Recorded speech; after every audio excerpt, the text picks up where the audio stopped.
विशेष रूप से शताब्दी वर्ष की जो योजना है उस संदर्भ में अभी जो अभी तक जो चर्चा हुई है, जिसमें विशेषकर पंच परिवर्तन इस संदर्भ में चर्चा हो रही है कि आने वाले समय में पूरे समाज के साथ मिलकर इस शताब्दी वर्ष के निमित्त समाज के साथ मिलकर समाज परिवर्तन के महत्वपूर्ण कार्यों को हाथ में लिया जाए, जिन कार्यों को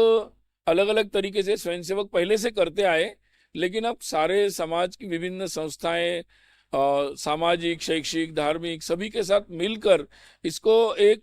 ठोस परिवर्तन की दिशा में इसको ले जाया जाए, ऐसा विचार चल रहा है। उसके कार्यविधि के बारे में भी यहाँ पर चर्चा होगी, जिसमें विशेषकर पर्यावरण की जो गतिविधियां अभी तक अनुभव के रूप में स्वयंसेवकों ने की, या कुटुंब प्रबोधन के बारे में कई सारी गतिविधियां स्वयंसेवक कई वर्षों से कर रहे हैं, स्वाभाविक ही सामाजिक समरसता के लगातार प्रयास स्वयंसेवकों द्वारा चल रहे हैं। तो इन सारे प्रयोगों को सामाजिक स्तर पर सभी समाज के साथ लोगों के साथ मिलकर आगे ठोस तरीके से आगे बढ़ाने की योजना है, ताकि जो इतने वर्षों के जो अनुभव लिए हैं, कुछ वर्षों से प्रयोग चल रहे, उनको ठोस तरीके से आगे बढ़ाया जाए। तो साथ ही स्व के आधारित,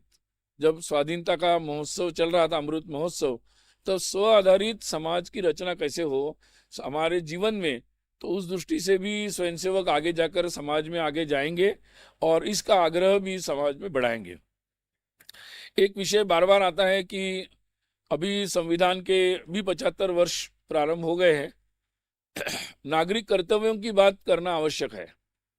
अधिकारों के साथ कर्तव्यों की बात हो, और इसलिए पांचवा जो पंच परिवर्तन में पांचवा मुद्दा है वो नागरिक कर्तव्यों का है,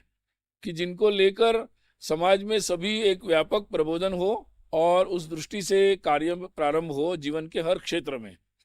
तो ये विशेषकर शताब्दी की दृष्टि से ऐसे पंच परिवर्तन के मुद्दे सामने हैं। उसके बारे में इन उपक्रमों को समाज के साथ मिलकर स्वयंसेवक कैसे आगे ले जाएंगे, इसके बारे में भी इस बैठक में विस्तार से चर्चा होगी।